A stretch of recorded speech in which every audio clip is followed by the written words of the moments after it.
Sadly, we live in the age of insecurity. With one click, we can see those with more money, better looks, and everything else we desire. This is why you must understand how to deal with your insecurity in a healthy way and discover your true potential. Each one of you watching this video has felt insecure at many points in your life. But why? Insecurity is a complex psychological phenomenon that can have multiple contributing factors. It can be influenced by a combination of genetics, early childhood experiences, social and cultural influences, and individual differences in personality and temperament. According to sex and relationship therapist Emily Jamea, insecurity can be described as a feeling of doubt that your thoughts, feelings, behaviors, or other aspects of yourself are not valid or worthwhile. This self-doubt is often triggered by our experiences or interpersonal situations. It can stem from anything really, including nothing at all. Your boss congratulates you on a job well done, a friend compliments you, or you achieve a long-term goal. In any of these situations, you probably feel on top of the world, confident, content, and secure. Yet, in another moment, when you have a tough day at the office, you may view yourself in a negative light. You might question your abilities, and even your worth. In moments like this, it's natural to wonder how to overcome these insecurities. These self-confidence highs and lows are normal. No one can be on all the time, and when you're having an off day, it's difficult to avoid seeing yourself clouded by insecurity. How many times have you tried to convince someone else or yourself to not be insecure? I hate to break it to you, but you were wasting your energy. We spend time arguing with people over their insecurities, trying to show them how wrong they are about not being pretty or smart or cool, talented, desirable, thin, or successful enough. But having insecurities is an irrevocable part of being human. If you don't have insecurities, then you're probably a robot. We don't need to prove people wrong about their insecurities. In fact, many insecurities have some aspect of truth to them. Arguing over insecurities just keeps us resisting reality and in denial. Insecurities are simply beliefs that justify inaction. They prevent us from taking risks and being vulnerable. Insecurities are like a metal shield that protects us from risk. We wouldn't carry around a metal shield if we didn't think it was protecting us from something. It's heavy. We carry around our insecurities because we think we need their protection to help us justify not asking the girl out, or trying out for the play, or starting our business, or speaking our truth. This is because we often overthink what people's perception of us may be. How could anyone possibly have the time to judge others when we are all far too busy judging ourselves? And yet we still worry what others think of us? This is the hypocrisy of insecurity. And what do we achieve from this? Anxiety, fear, self-neglect. Now, while this may all sound cliche, and you may be thinking you've heard this all before, many people still continue to worry about others' perception of them, holding a mirror of shame to each other and continuing the cycle of insecurity. Why then is it so difficult to let go of the urge to constantly compare?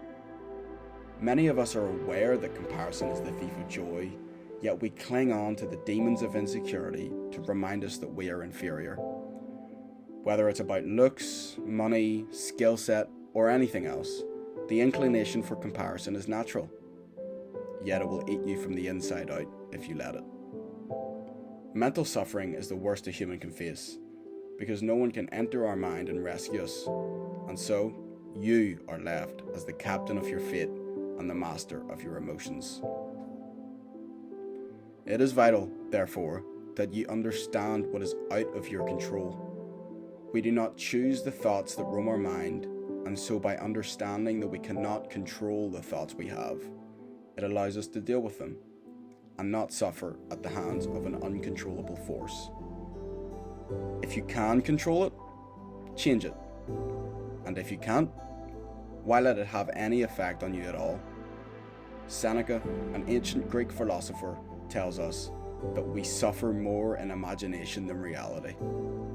Hundreds of years later, this still rings true.